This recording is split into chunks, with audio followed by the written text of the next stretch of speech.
Dan selamat malam, berita seterusnya. Anwar bayangkan dana pilihan raya PN dari syarikat judi. Berita penuh. Perdana Menteri Anwar Ibrahim membayangkan sebahagian dana pilihan raya Perikatan Nasional datang dari syarikat perjudian yang terlibat dengan cabutan khas judi. Anwar berkata Kementerian Keuangan juga mendapati pelanggaran dalam pemberian kontrak berjumlah RM600 bilion tanpa tender. Bercakap ketika sidang media di Pejabat Perdana Menteri di Putrajaya hari ini, dia berkata dana pilihan raya untuk Parti Melayu dan Parti Islam datang dari syarikat perjudian. Berkenaan judi, pastinya sebahagiannya digunakan untuk mendanai pilihan raya. Saya telah minta semakan terhadap perkara itu. Walaupun anda gelar diri anda Parti Melayu atau Parti Islam, dana pilihan raya datang dari syarikat judi, katanya. Terdahulu, dia turut menegur pentadbiran PN yang diketuai Bersatu dan PAS kerana menaikkan cabutan khas judi dari 8 kepada 22 kali setahun. Langkah itu dibuat pada akhir 2020. Kata Anwar, selaku Menteri Keuangan, dia telah memutuskan bilangan cabutan khas judi akan kembali dikurangkan kepada 8 kali setahun bermula tahun depan. Sejumlah pihak sebelum ini mempersoalkan sumber dana kempen PN yang dilihat mereka di luar kemampuan gabungan itu. Ia termasuklah dakwaan penyelewengan RM600 bilion ketika PN menjadi kerajaan persekutuan.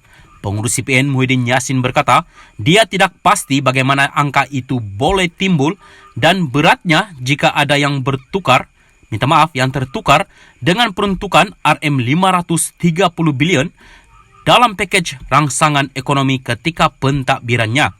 Tidak jelas apa yang dirujuk Anwar ketika dia berkata Kementerian Keuangan mendapati pelanggaran dalam pemberian kontrak berjumlah RM600 bilion ringgit tanpa tender.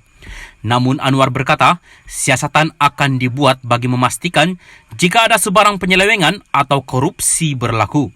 Namun antara projek kerajaan terdahulu yang kini diperhatikan adalah kontrak rangkaian 5G yang menurut Anwar dibuat tanpa tender. Projek digital nasional Berhad DNB melibatkan peruntukan RM20 bilion ringgit. Sementara itu, Anwar turut membalas kritikan sesetengah pihak yang membangkitkan kleptokrasi walaupun mereka sendiri tidak lepas dari kesalahan. Menarik apabila pihak yang menggunakan kleptokrasi sebagai kritikan tapi mereka sendiri dicurigai kompromis. Ada banyak urus niaga besar memanfaatkan anak atau keluarga mereka, son or children in or in-law. Saya perlu ingatkan mereka, jika anda benar-benar mahu menanganinya korupsi, anda perlu bersedia untuk jadi benar-benar tulus dan disiasat, katanya lagi.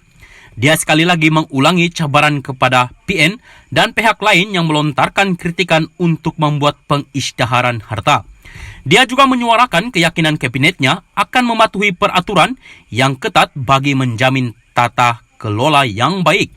Berkenaan Ahmad Zahid Hamidi yang menjadi timbalan Perdana Menteri di saat berdepan perbicaraan rasuah, Anwar berkata keputusan itu dibuat atas pertimbangan hierarkinya dalam UMNO.